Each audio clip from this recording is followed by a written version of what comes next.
Now, more than 30 Conservative MPs have urged the government to go further to protect leaseholders living in flats from financial ruin. Campaigners say the fire safety bill, introduced in the wake of the Grenfell Tower disaster, means flat owners in lower-rise buildings will have to pay to make their homes safe.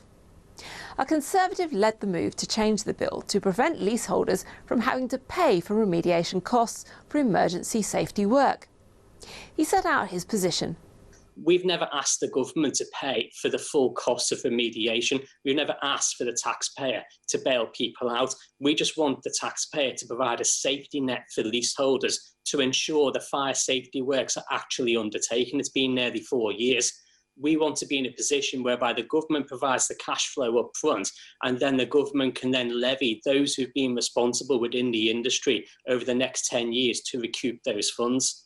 And that's our plan, that's our objective, and we'd love to work with the Minister and the government to actually get this resolved. I struggle to understand genuinely why the government hasn't grasped the scale of this crisis and the quantity of people who cannot sell their flat, who cannot afford the costs that they are currently looking at, who cannot change jobs, who cannot get married, who cannot have children because their lives are on hold. These are many first-time buyers who have saved up, done, worked really hard and got their flat. If the government would say today, we will commit to legislate to say that leaseholders should not have to foot the bill, we could accept that there was a commitment there, but there isn't. A Lib Dem rejected Downing Street's assertion that the amendment risked slowing down the passage of the bill into law.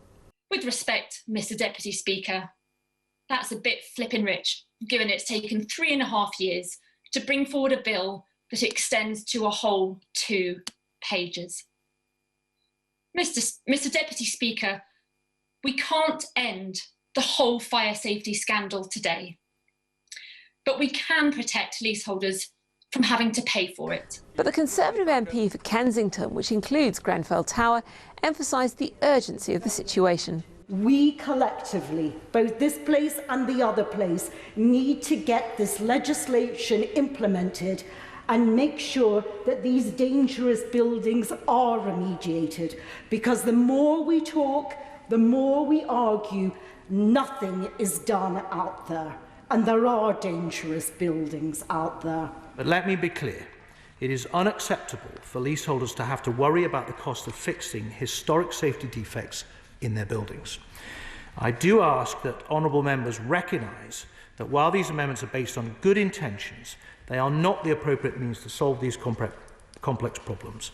By providing unprecedented funding and a generous financing scheme, we're ensuring that money is available for remediation, accelerating the process and making homes safer as quickly as possible.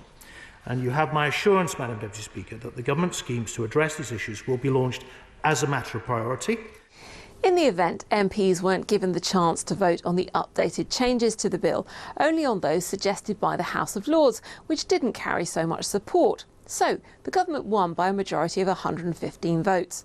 But the bill will now go back to the Lords, where peers may decide to fight for the changes again.